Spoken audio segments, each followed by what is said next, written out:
Hey everyone, आप सबको नमस्ते, प्रणाम। मैं उम्मीद करता हूँ कि आज का जो दिन था बहुत अच्छा रहा। टाइम वाइज़ अगर हम देखें कि मार्केट का मूव कैसा रहा, तो मैंने आपको 21st का दिया था कि 21st को से मार्केट में रिवर्सल का हम एक्सपेक्टेशन लेकर चल सकते हैं। अब 21st आज है, तो क्या ये जो आज का जो मूव था, बहुत अच्छी मार्केट में बहुत अच्छा मूव आया, तो क्या ये कंटिन्यू रहेगा? एक्सपेक्टेशन बहुत हाई होती है, अगर कुछ टाइम पीरियड जब फिनिश होता है तब। बट हम तो हाई एक्सपेक्टेशन लेके ही चलेंगे, हम लोग ट्रेडर हैं।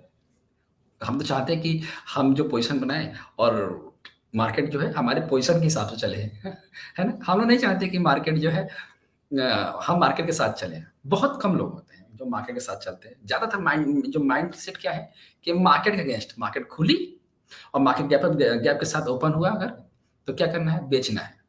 मार्केट गैप डाउन के साथ गैप डाउन के साथ ओपन हुई तो क्या करना है? बाय करना है। उल्टा, है ना? तो उल्टा चलने का जो माइंडसेट है वो 80% जो रिटेल ट्रेडर है वो उनका माइंडसेट है। तो ऐसा कोई बुराई नहीं है, वो मैच्योरिटी के साथ जो होता है ना, इंसान सीख जाता है। आइए चलते हैं कि निफ्टी और बैंक निफ्टी में अगला स्टेप क्या होने वाला है। तो अगर हम अगले स्टेप की बात करते हैं तो हम स्टार्ट करेंगे निफ्टी से। तो फ्राइडे है, एक्सपायरी फिनिश हो गया, तो सिंगल लेग को काउंट करेंगे। सिंगल लेग की। अब सिंगल लेग की काउंटिंग में जो मैं आपको बताने जा रहा हूँ, उस पर बड़े ध्यान से समझना। मार्केट का जो फॉल आ रहा है, ये बार-बार को सिखा रहा हूँ कि यहाँ से जो फॉल आ रहा है, टाइम पीरियड के हिसाब से टोटल हमें मूव जो है, अपना 1/4 में कंप्लीट होना चाहिए, ट्रायंगल, ठीक है? तो यहाँ से जो फॉल आया है ना, तो इस पूरे पॉइंट को ए, बी, सी करते हुए ए और यहाँ से जो मूव गया उसको बी और ये आया इसको हम लोगों ने डब्ल्यू कंसीडर करेंगे। तो ये जो डब्ल्यू जो ये आप सी देख रहे हो जो राउंड में सी है, ये 200% है, किसका? एक्सटेंशन का। तो इसको इलॉन्गेटेड फ्लैट का कंसीडर किया गया है। तो ध्यान देना कि जब भी इलॉन्गेटेड फ्लैट बनता है, 2 केस में समझाने जा रहा हूँ। इलॉन्गेटेड फ्लैट और जिगजैग। पहले लेग में कंप्लीट होते हैं, जिसको हम लोग डब्ल्यू कंसीडर करते हैं। तो उस केस में जो एक्स बनता है, वो आपका स्मॉल हो सकता है और स्मॉल एक्स जो होता है वो 50% पे होता है। तो आप देख रहे हो ये 16% है, तो 60% ये पूरे इंटायर में होगा, लेकिन जब आप इसको यहाँ से यहाँ तक रिट्रेसमेंट करोगे तो ये 38.2% पर ही है।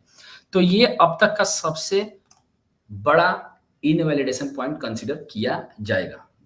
क्यों ऐसा? क्योंकि इसके ऊपर इसके पास अब दोबारा एक्स नहीं बनेगा। मतलब अगर यहाँ से रेट चल रहा है, तो अगर इस भाव को हम लोग कंसीडर करें, एक्स कंसीडर करते हैं, तो एक्स कहीं इसी के आसपास 38.2% के आसपास या 50% के आसपास बनना चाहिए। यहाँ नहीं, ठीक ना? तो अब ये ना जो एक्स बना है, ये इनवैलिडेशन पॉइंट की तरह काम करेगा। मतलब यही डिसाइड करेगा कि आगे का जो ट्रेंड होगा वो इम्पल्स होगा या नहीं होगा, नया हाई बनेगा नहीं बनेगा। ये ध्यान रखना कि कभी भी अगर प्राइस 61.8% के ऊपर क्लोजिंग देना शुरू कर दे, अब यहाँ पर देखो तो क्लस्टर डाल रखा है 61.8% और 23.6%, दोनों का रेशियो चेक कर लो, 22198 और 22214। इसके ऊपर अगर क्लोजिंग आ गया और ट्रेंड लाइन भी है, और यही ट्रेंड लाइन है 24 की ट्रेंड लाइन है, ये जो मैं कल आपको सिखा रहा था। अगर इसके ऊपर ये क्लोजिंग देना शुरू कर दे, तो समझ जाना कि अब मार्केट में नया हाई बनने वाला है। ठीक है? अब यहां से जो मूव आया इसको इलॉन्गेटेड फ्लैट, फिर एक्स, और फ्लैट के बाद जो मैंने ऑब्जर्व किया है, फ्लैट के सारे क्राइटेरिया, फ्लैट का मतलब irregular flat, normal flat, elongated flat, running flat, ठीक है ना? कोई भी फ्लैट बनेगा उसके बाद ज्यादातर क्या बनता है, उसके बाद ज्यादातर फ्लैट ही बनता है या ट्रायंगल का फॉर्मेशन होगा। तो इसके बाद जो फ्लैट इलॉन्गेटेड फ्लैट के बाद जो प्राइस का जो मूव आया, इसमें बी ए और बी रखा है और इसके बाद सी रखा है। इस सी में जो मूव हमने कंसीडर किया है, इसमें जो मूव आया है ये डायगोनल है, ठीक है ना? तो 1 2 3 4 5 करते हम लोगों ने इसको नॉर्मल फ्लैट रखा है। ये इलॉन्गेटेड फ्लैट हो गया और ये नॉर्मल फ्लैट हो गया, ठीक ना? वाई कंप्लीट। तो जब भी डबल करेक्शन कंप्लीट हो, या ट्रिपल करेक्शन कंप्लीट हो। ये ध्यान रखना, प्राइस का मूव हमेशा स्पीड में ही होगा। तो जैसा स्पीड में था तो प्राइस जो है परफेक्ट ऊपर गया। अब क्या करना है? अब मान लो कि मैं ये जो मूव है इनवैलिडेशन पॉइंट है और यहाँ पर 38.2% पे है, तो क्या करना है कि अब अगर 61 50% या 33% के आसपास कोई बेयरिश कैंडल पैटर्न बने तो आप इस वाले पॉइंट को फिर से स्टॉप लॉस लेके चल सकते हो। मतलब इस वाले पॉइंट को 22124 को या 61% को एज ए स्टॉप लॉस की तरह लेके चल सकते हो। अगर ये ट्रिगर कर गया तो क्लियर है कि मार्केट अपसाइड है। अगर नहीं कटा तो हो सकता है कि ये जो 38.2% या 50% पर जो मूव बन रहा है, ये भी अगेन जो है एक्स का फॉर्मेशन कर दे। अगेन एक्स का फॉर्मेशन कर सकता है, ये ध्यान रखना। तो एक्शन में अगर हम लेना होगा तो एक्शन दो चीजों से लेना है। 38.2% या 50% पर कोई भी बेयरिश कैंडल पैटर्न का फॉर्मेशन होता है तो आप अगर बेचते हो तो ये वाला स्टॉप लॉस रखना और हम लोग जेड की तरफ चलेंगे। अब जेड कितना आएगा उसको मैं वीकली आउटलुक में अपडेट करूंगा। ठीक है, तो फिलहाल के लिए क्या करना है, अगर इनकेस बेयरिश पैटर्न बनता है तो आपको दो टारगेट फिर से लेके चलना है। एक तो 23.6% का और दूसरा आपका 61% का फिलहाल के लिए। अभी फिलहाल के लिए बस यही दोनों डेस्टिनेशन लेके चलो। अब कुछ होगा तो मैं फिर से इसको अपडेट कर दूंगा मैं, ठीक है ना। स्टॉप लॉस क्या रखोगे, ये वाला। और सुनो, अगर स्टॉप लॉस कट जाता है तो कमेंट तो करोगे मुझे पता है, लेकिन बाकी लोग जो नहीं कमेंट करेंगे ये आपके लिए क्लियर डायरेक्ट इंडिकेशन है कि प्राइस जो है अब इंपल्स में इंटर कर रहा है, नया हाई बनेगा। ठीक है ना, क्लियर। तो निफ्टी में मैंने डायरेक्शन बता दिया कि दो पॉसिबिलिटी है, दो पॉसिबिलिटी नहीं मतलब एक्स का फॉर्मेशन हो सकता है और स्टॉप लॉस कटा तो इंपल्स में जा सकता है। सिंपल है ना। अब बात करेंगे हम बैंक निफ्टी का। तो बैंक निफ्टी में सिंगल लेग की बात हो रही है। और जब भी हम लोग इंटर ट्रेडिंग करेंगे, कल फ्राइडे है तो इंटर ट्रेडिंग ही होगी, तो जब हम लोग इंटर ट्रेडिंग करेंगे ना तो सिंगल लेग का जो काउंट है वैसे चलता है, ठीक ना। अब ये सिंगल लेग है, ठीक ना। सिंगल लेग का मतलब है कि जैसा मैंने कल आपको बताया था कि अगर आप देखोगे बैंक निफ्टी की, हमने आप लोग यही पढ़ाया था कि भैया जब तक ये ट्रेंड लाइन नहीं कटेगा तब तक प्राइस जो है 38.2% या 50% को टच कर सकता है। और एग्जैक्टली आज इसने 50% को टच किया है परफेक्टली। मैंने जहां से बताया था कि परफेक्ट 61% मतलब 50% को टच करेगा और ये 61% के ऊपर जो है हम लोग स्टॉप लॉस रख लेंगे। तो यहां पर भी सेम काम करना है, वही चीज मैं आपको यहां पर रिपीट करने जा रहा हूं। हम लोग मैं अभी जो रीड करने जा रहा हूं वो केवल और केवल इस लेग की बात कर रहा हूं। अब इस लेग की बात करेंगे कि अगला स्टेप क्या करना है, तो ध्यान देना।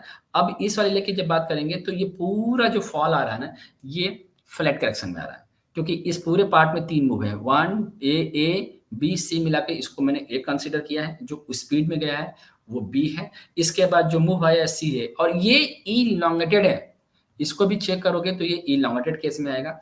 तो बहुत बढ़िया है, इलॉन्गेटेड केस बना है टर्मिनल इंपल्स की तरह। इसका भी जो प्राइस है वो 50% और 10 लाइन को रेसिस्टेंस बना रहा है, ठीक ना। तो यहाँ पर भी सेम है, मतलब अब हम लोग क्या करेंगे कि दो चीजें लेके चलेंगे। अब एबीसी मिला के हो सकता है कि ये करेक्शन कंप्लीट हो तो हम लोग इसको क्या कंसीडर करेंगे, इसको डब्ल्यू कंसीडर कर देंगे फिर से, ठीक ना। और ये जो पॉइंट है, जो नॉर्मल एक्स जो हमारे लिए जो मार्केट में जो एक्स बनता है, दो तरह का एक्स बनता है, तो ये 50% पर अभी रेसिस्टेंस फेस कर रहा है। तो मतलब रेसिस्टेंस क्या, जो स्मॉल एक्स होता है ना वो 50% पे जाता है।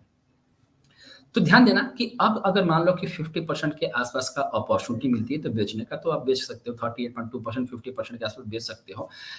और ये वाला स्टॉप रखना, ठीक ना।